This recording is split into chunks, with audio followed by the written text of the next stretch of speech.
विभाग ई का प्रश्न 1। वर्ष 2010 को आधार वर्ष लेकर वर्ष 2012 के भिन्न भिन्न वस्तुओं का मूल्य सूचकांक ज्ञात कीजिए। ये वस्तु दी है, ये इकाई दी है, ये वर्ष 2010 का मूल्य है, वर्ष 2012 का मूल्य है। वर्ष 2010 को आधार वर्ष और वर्ष 2012 को चालू वर्ष कहेंगे। आधार वर्ष के मूल्य को P0 ये रहा और चालू वर्ष के मूल्य को P1 ये रहा से दर्शाकर मूल्य सापेक्ष P1/P0 प्राप्त करेंगे। गणना निम्नानुसार करेंगे। तो यहाँ पर ये टेबल बनानी है। ये वस्तु, ये इकाई, ये P0, ये P1। मूल्यानुपात फाइंड करने के लिए सूत्र है P1/P0। ओके, तो P1 है यहाँ पर 120, P0 है 110। इनको भाग करेंगे, ये आंसर आएगा। फिर P1 है यहाँ पे 70, P0 है यहाँ पर 50।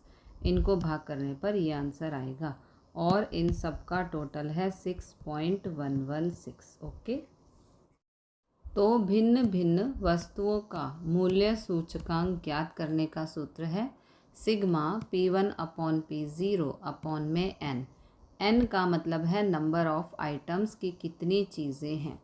तो यहाँ पर 5 चीज़ें हैं और P1/P0 का सम आया था 6.116 गुणा में 100। 5 से इसको भाग करेंगे और गुणा 100 करेंगे तो आंसर आएगा 122.32। विभाग ई का प्रश्न 2। निम्न सूचना पर से कुल खर्च की पद्धति से वर्ष 2010 के आधार से वर्ष 2015 का सूचकांक की गणना कीजिए। ओके, तो कुल व्यय की पद्धति के लिए पहले इस तरह से टेबल बनाएंगे। यहाँ पर वस्तु, यहाँ पर P0 यानी कि 2010 का मूल्य 10, 30, 40, 20 ये रहा। ओके, फिर P1 का मतलब है 2015 का मूल्य 14, 42, 80, 26 ये रहा। ओके, फिर Q0 यानी कि 2010 की मात्रा 8, 4, 4, 16 ये रहा। ओके, अब P1 Q0 फाइंड करना है, यानी कि P1 और Q0 को गुणा करना है। तो 14 को 8 से करेंगे ये आएगा, 42 को 4 से करेंगे ये आएगा।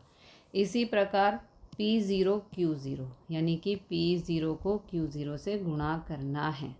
फिर इन सब का टोटल, फिर इन सब का टोटल। कुल व्यय का सूचकांक का ये सूत्र होता है।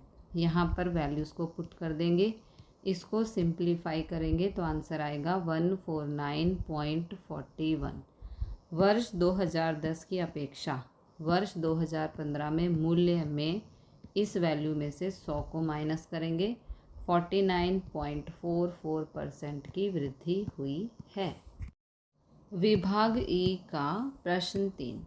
निम्न सूचना पर से वर्ष 2013 को आधार वर्ष लेकर वर्ष 2014 के लिए कुल खर्च पद्धति से सूचकांक की गणना कीजिए। ओके, तो यहाँ पर हमें ये इन्फॉर्मेशन दी है। अब प्रश्न 2 में भी कुल खर्च पद्धति से सूचकांक ज्ञात करना था, लेकिन प्रश्न 2 में हमें यहाँ पर Q1 नहीं दिया था, इसलिए हमने इस वाले सूत्र का इस्तेमाल किया। लेकिन प्रश्न 3 में हमें Q1 दिया गया है, इसलिए हम यहाँ पर इस वाले सूत्र का इस्तेमाल करेंगे और इन वैल्यूज़ को फाइंड करेंगे। ओके, तो यहाँ पर टेबल बनानी है। ये वस्तु वर्ष 2014 की मात्रा है, ये मूल्य है, ये वर्ष 2014 का। वर्ष 2013 का मूल्य ये हमें दिया है। अब हमें फाइंड करना है P1 Q1 यानी कि P1 को Q1 से गुणा करना है। तो ये आंसर आएंगे। P0 को Q1 से गुणा करना है, तो P0 और ये हो गया Q1 की गुणा, 15 दूनी 30 इस तरह से। ठीक है, P0 को Q1 से गुणा करना है तो ये वैल्यूज़ आएंगी। ये इन सब का टोटल और यहाँ पर इन सब का टोटल। अब ये सूत्र है, यहाँ पर वैल्यूज़ पुट करेंगे।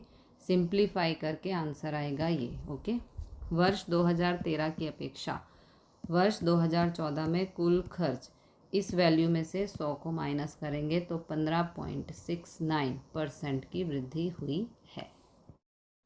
विभाग ई का प्रश्न 4, निम्न सूचना पर से 2008 के वर्ष को आधार वर्ष लेकर अचल आधार का सूचकांक वर्ष 2008 और 2009 के औसत मूल्य को आधार वर्ष लेकर मूल्य सूचकांक की गणना करो। ओके, तो ये हमें टेबल दी है।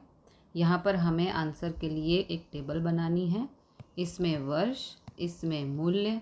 वर्ष 2008 को आधार वर्ष लेकर अचल आधार का सूचकांक ज्ञात करने का सूत्र होता है P1/P0 गुणा में 100। ओके, तो पहली वैल्यू P1 है यहाँ पे 32, P0 भी है 32, 32 से 32 कैंसिल, आंसर आ गया 100।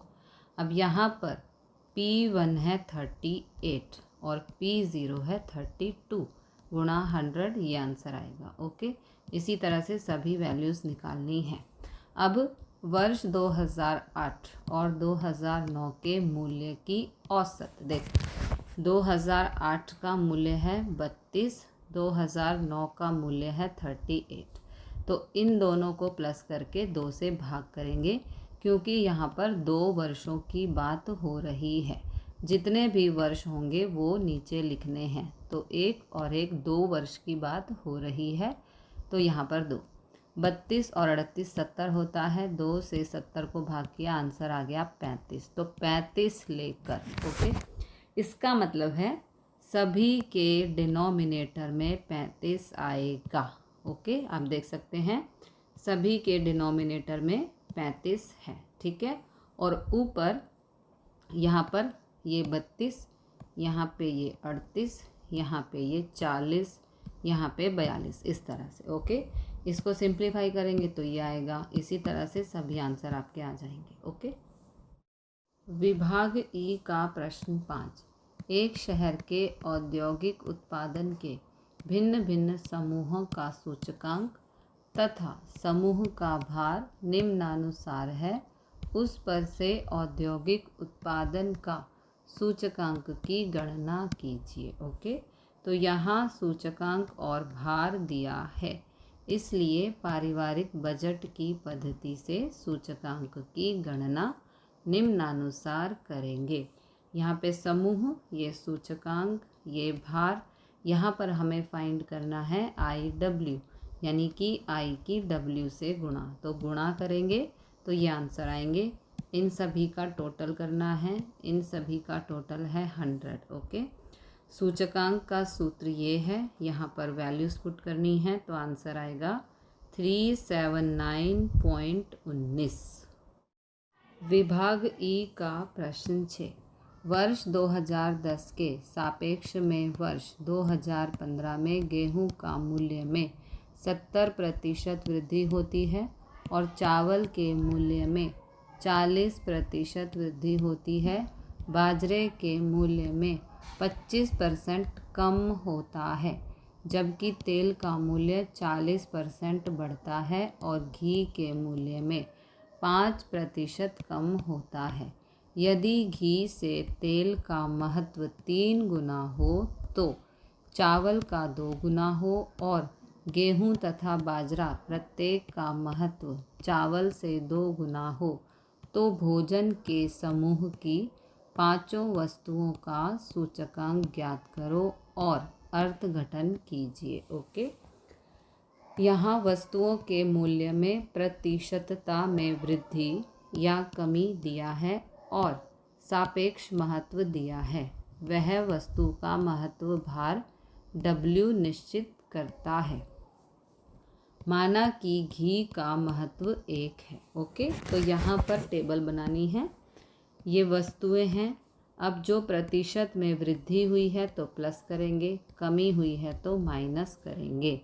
ओके, तो गेहूं में 70% की वृद्धि हुई है, इसलिए प्लस। चावल में 40% की वृद्धि हुई है, प्लस।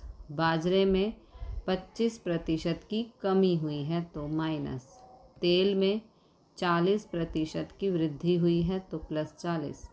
घी में माइनस यानी कि कमी हुई है 5% की तो माइनस। ओके, तो सूचकांक ज्ञात करने के लिए अगर जो प्लस है तो 100 प्लस करेंगे, अगर माइनस है तो 100 माइनस करेंगे। तो यहाँ 100 + 70, 100 + 40, 100 - 25, 100 + 40, 100 - 5, ये आ गया सूचकांक। ओके, अब इस सम में भारांक यानी कि W फाइंड करना बहुत इम्पॉर्टेंट है। देखो कैसे, माना कि घी का महत्व 1 है, ठीक है, तो यहाँ से पढ़ते हैं। यदि घी से तेल का महत्व 3 गुना, तेल का महत्व 3 गुना, ये तेल है, इसके लिए आ जाएगा 3, क्योंकि घी का महत्व 1 है तो तेल का 3 गुना बोला है, तो 1 का 3 गुना 3 ही होगा। आगे कहा है तथा चावल का 2 गुना हो, तो ये चावल है, इसका हो गया 2 गुना, 1 का 2 गुना 2 होता है। फिर कहा है गेहूं तथा बाजरा प्रत्येक का महत्व चावल से 2 गुना हो, तो चावल का 2 है, चावल से 2 गुना मतलब 2 दूनी 4, तो गेहूं का भी 4, बाजरे का भी 4। ओके, और घी का हमने 1 माना है। अब भारांक का टोटल ये रहा। फिर हमें फाइंड करना है IW, I को W से गुणा, 170 गुणा 4, 140 गुणा 2, इस तरह से इन सब का टोटल ये रहा। भोजन समूह का सूचकांक, इसका ये सूत्र है, यहाँ पर वैल्यूज़ पुट करेंगे, ये आंसर आएगा।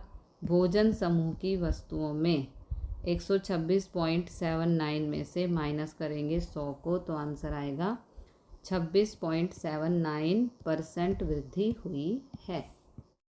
विभाग ई का प्रश्न 7। ओके, मजदूर वर्ग के मासिक वेतन की निम्न सूचना पर से वास्तविक वेतन की गणना कीजिए।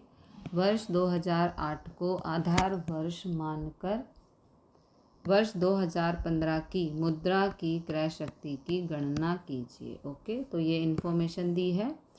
औसत मासिक वेतन और जीवन निर्वाह लागत सूचकांक पर से वास्तविक वेतन की गणना निम्नानुसार करेंगे। वास्तविक वेतन ज्ञात करने का ये सूत्र है। ओके, तो यहाँ पर इस तरह से हमें टेबल बनानी है। ये वर्ष, औसत मासिक वेतन, जीवन निर्वाह लागत सूचकांक और यहाँ पर वास्तविक वेतन ज्ञात करना है। तो वास्तविक वेतन ज्ञात करने के लिए औसत मासिक वेतन है यहाँ पर 15,000, अपॉन में जीवन निर्वाह लागत सूचकांक है 120 गुणा में 100। ओके, इसको सिंप्लीफाई करेंगे तो ये आएगा। इस तरह से सभी वैल्यूज़ आपको फाइंड करनी है। फिर 2015 की मुद्रा की 2015 की मुद्रा की क्रय शक्ति की गणना करनी है। तो ये 2015 है, हमें ये 2 वैल्यूज़ लेनी है। ओके, मुद्रा की क्रय शक्ति ज्ञात करने का सूत्र होता है 2015 का वास्तविक वेतन अपॉन में 2015 का औसत मासिक वेतन, ये रहा। ओके, यहाँ पर भाग करेंगे तो आंसर आएगा 0.38 रुपये।